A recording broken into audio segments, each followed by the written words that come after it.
All right, so as I've decided to do a little walkthrough of each one of my gardens and start some playlist independently, I'd like to introduce you to what I call the Quince Garden.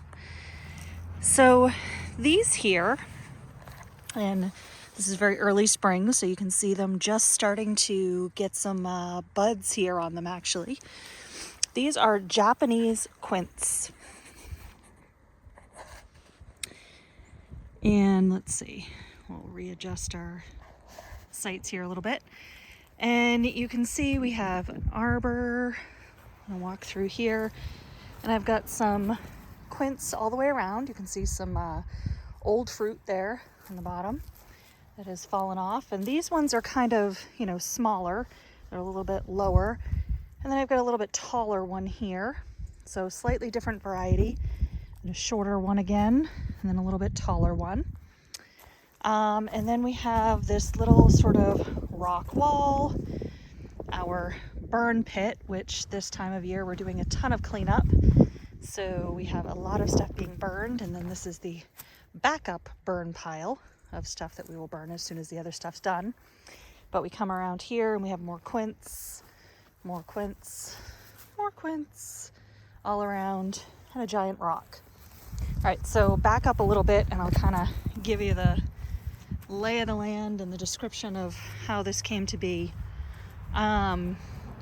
So once again, I think I've mentioned before that when we got to this place, when we bought this property, things were very overgrown. So when we bought this property, we could see this quince right here, and I believe the one to the right, but it might have been the one to the left. We could see two. And the rest of this, all of this, was so overgrown with actually small trees, bushes, vines, you name it. We could not see that giant rock. We did not know that was there when we first bought this place.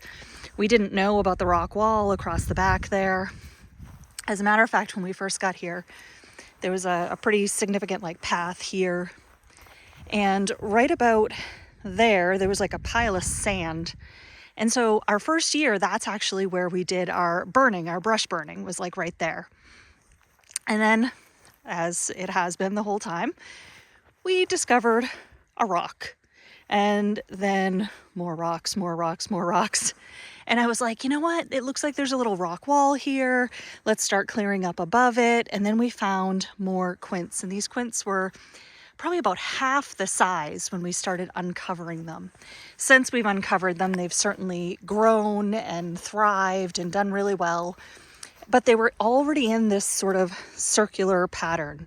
It was kind of another circular pattern garden here. Now, they do kind of pop up little babies, as you'll see here, like this one's kind of popping up next to this primary one. And so I've taken a few of those over the time that we've been here and replanted them here, and there's a couple on the outside over there that I planted. And so I've sort of expanded it a little bit. I've also planted them in a couple other places in the yard because I really like them. Japanese quince are really interesting. They're actually a citrus. And it was just last year, 2025, that I actually processed them for the first time and did something with them. So they flower in the spring. They're in the apple family. So they have these bright red flowers and pink flowers. And they flower in the spring around the same time you get apple blossoms. And then around the same time you get apples, so you get these quince fruit. And because they're Japanese quince, they're really little ones. And the kitties come to say hi, because you can't be outside without saying hi to the kitty. So they get these kind of small. They're like the size of an apple. They're not too big. Some of them are even smaller. And like I said, you can see some that are still on the ground here. And they're just super sour. They're as much citrus as an actual lemon.